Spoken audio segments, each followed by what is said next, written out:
So we have to do a little bit of talk about the development of canon. And I usually will probably wrap that up in the Apostolic Fathers discussion.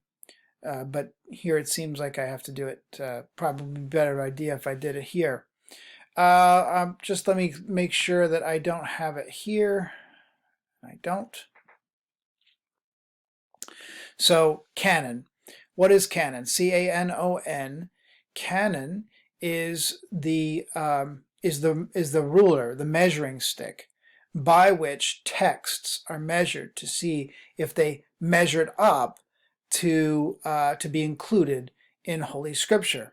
The early church decide what was to be included. If you look up the canon of the New Testament, you will discover that there was a process that led to the description of the books we have in the New Testament. And some of the criteria, and I'm not going to spend a lot of time on this, so I'm just going to ask you to play along. Some of the criteria were pretty kind of ridiculous. One criteria was that the particular book had to be attached to a particular apostle. So Matthew and Matthew's Gospel, Mark's Gospel, Luke. Luke isn't even, he's a tertiary or secondary apostle. Same thing with John Mark.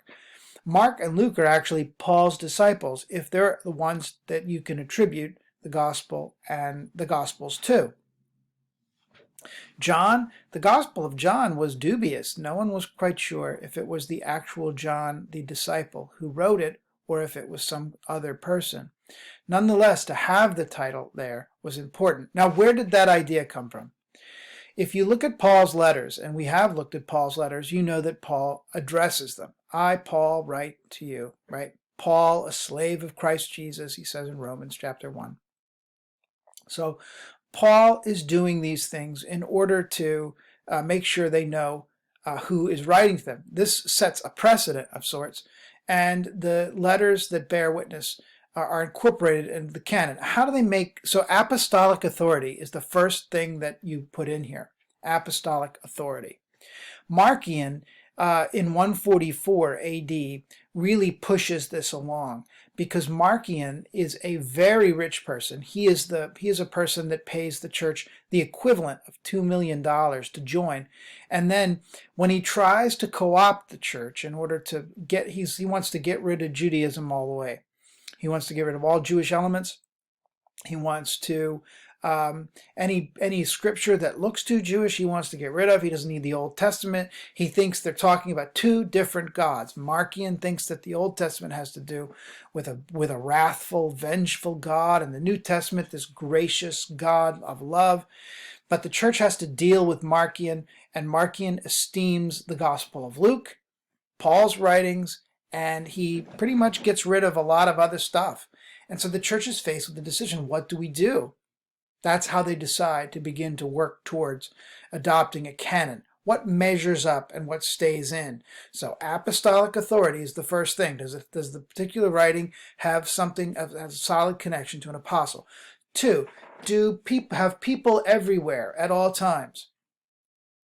Have people everywhere and at all times esteemed this particular piece of writing to be faithful and authoritative and to the mission of the church? That's criteria number 2. And so when we looked at the Apostolic Fathers, maybe it didn't come across, but when we looked at the Apostolic Fathers, what we decided and what we discerned was these folks were quoting the Gospels. They were using Scripture, some a lot, some not so much. In a text like Clement, he's got Scripture woven into the fabric of that letter, all 44 chapters. Similarly, Ignatius and Polycarp, they have Scripture woven through. So when you can see an apostolic father like Ignatius, like Polycarp, like Clement, when you see those folks use the Bible, you know it had to be there for them to use first, and second, it was authoritative for them. That means it had some weight, and you could stand up with it. That's basically how the canon of the church was formed. It wasn't voted on in an authoritative way until the Council of Nicea. So that brings us to the Council of Nicea.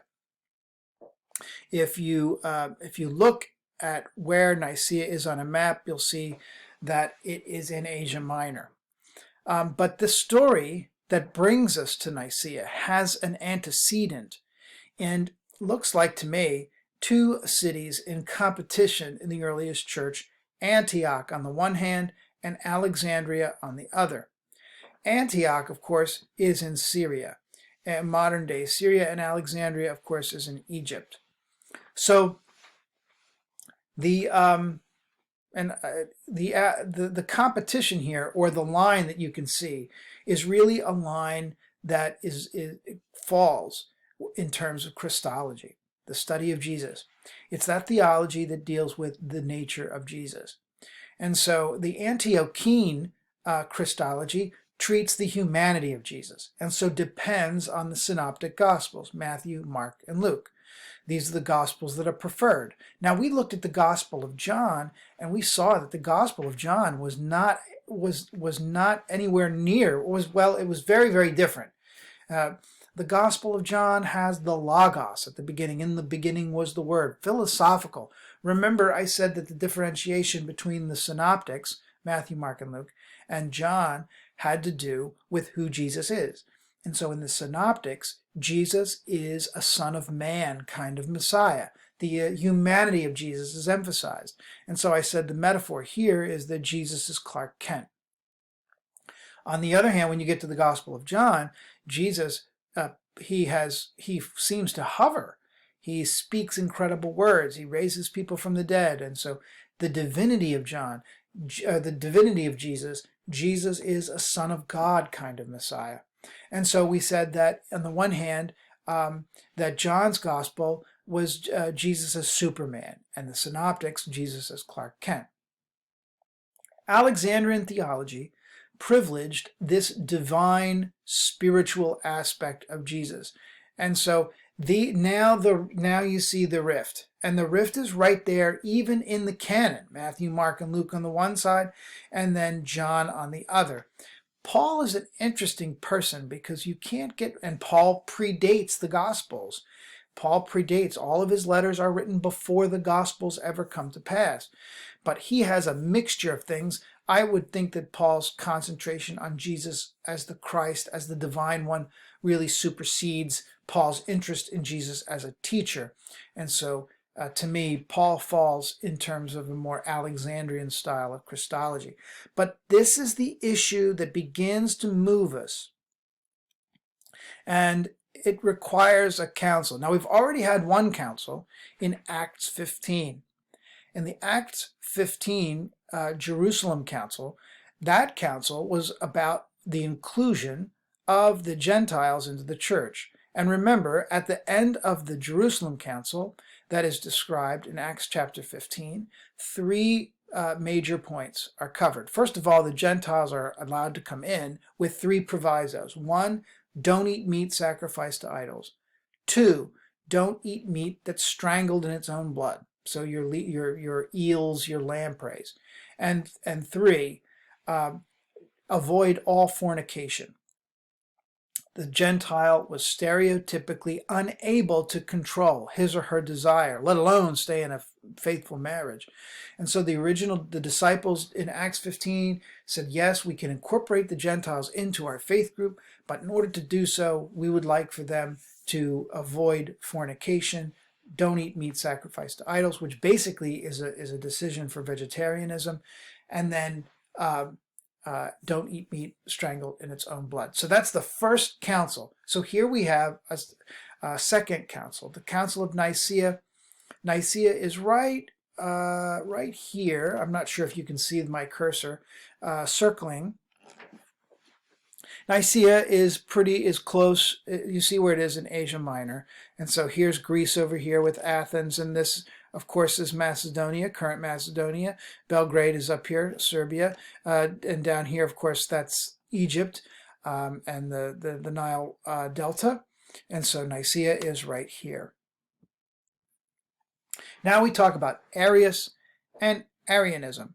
And once more, let me point you in the direction of the writings that you can find in the folder on Arianism and Arius. Arianism originates, the simplistic notion anyway, is that Arianism originates in Platonic categories. Plato, the philosopher of forms and ideas, and also the rise of Gnostic doctrine. Now remember, last time we said, in the last video, we said that Gnostics, it's like putting a bunch of things in a basket you don't really know. But the quintessential Gnostic is a person who denied the essential quality of the material world. And so having denied that quality of the material world, then the Gnostic is the person who ascends the ladder to the spiritual. So in terms of Gnostic categories, the Son of God was seen to be subordinate or secondary. After all, isn't Jesus called the Son? So therefore, secondary to God the Father. Basically, Arius, the church, the heretic,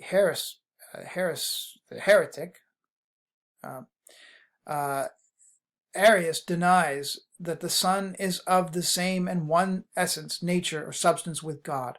The Son cannot be consubstantial with God, with the Father, or equal in dignity or co-eternal, or within the real sphere of deity. Remember what I said about heresies. They always begin with trying to decide what is the nature of Jesus. Who is Jesus, and how does Jesus relate to God the Father, and in what way? And so Arius says Jesus relates to the Father in a secondary way, not in a primary way. So Jesus is not of the same substance. The Logos, from John 1:1, the Word, is an attribute. Logos was a Stoic philosophical construct that described the unifying force of the world. So the reason of the world, or the Logos of the world. It belongs to the divine nature, so not a person distinct from another, and therefore the Son is just a son in terms of a figure of speech. So Jesus clearly is an attribute. If Jesus is treated as the Word, then Jesus has to be subordinate. That can't, in other words, when the Bible talks about Jesus being the Word of God, God's Word, this is a metaphor, and therefore, again, clearly subordinate. They define God, Arians, define God as simply the unoriginate one, the one that had no origin. They also termed the exukontians, ex-ukonton, because they held that the creation of the Son was not out of nothing, and they could point to Mary and say, here is Jesus' origin.